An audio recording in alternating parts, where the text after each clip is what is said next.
தூத்துக்குடி மாவட்டத்தில் சாத்தான்குளம் என்ற தேர்வுநிலை பேரூராட்சி உள்ளது. இந்த சாத்தான்குளம் முன்பு மரிக்கொழுந்தநல்லூர் என்று அழைக்கப்பட்டது. இந்த மரிக்கொழுந்தநல்லூரை ஆட்சி செய்தவர் யார் அப்படின்னா சாத்தான் சம்புவரைய என்ற ஜமீன்தாரர் இத ஆட்சி செய்து வந்தா. அவருடைய காலகட்டத்துல அங்கு மிகப்பெரிய தண்ணீர் பஞ்சம் ஏற்பட்டது.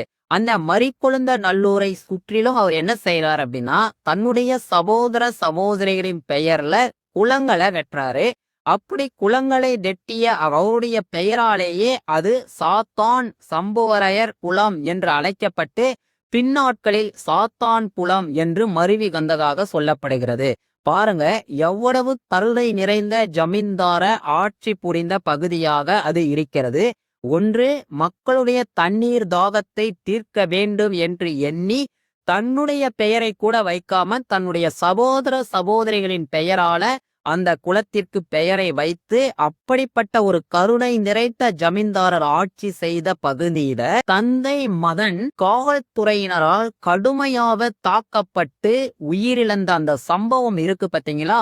அது மிகப்பெரிய மனித உரிமை மீறலாக கருதப்படுகிறது. ஈவு இரக்கமே இல்லாமல் அடித்து துன்புறுத்தி கொலை செய்ததாக இன்றைக்கு குற்றம் சாட்டப்பட்டு 10 நபர்களோ குற்றவாளிகள் என்று நீதிமன்றத்தால் அறிவிக்கப்பட்டு தண்டனை தருவதற்காக காத்திருப்பில் வைக்கப்பட்டிருக்கிறது. அதிலும் ஒருவர் சிறையிலே இருக்கும் போதே அவர் மரணித்து விட்டார். இப்போது 9 நபர்கள் மீது தண்டனைக்காக காத்திருப்பில் வைக்கப்பட்டுள்ளது. சாத்தான் குளத்துல மைய பகுதியில காமராஜர் சிலை அருகே ஏபிஜே மொபைல்ஸ் என்ற ஒரு நிறுவனத்தை நடத்தி வந்தவர் தான் ஜெயராஜ், 58 வயது. இவருடைய மகன் பெலிக்ஸ், 31 வயது.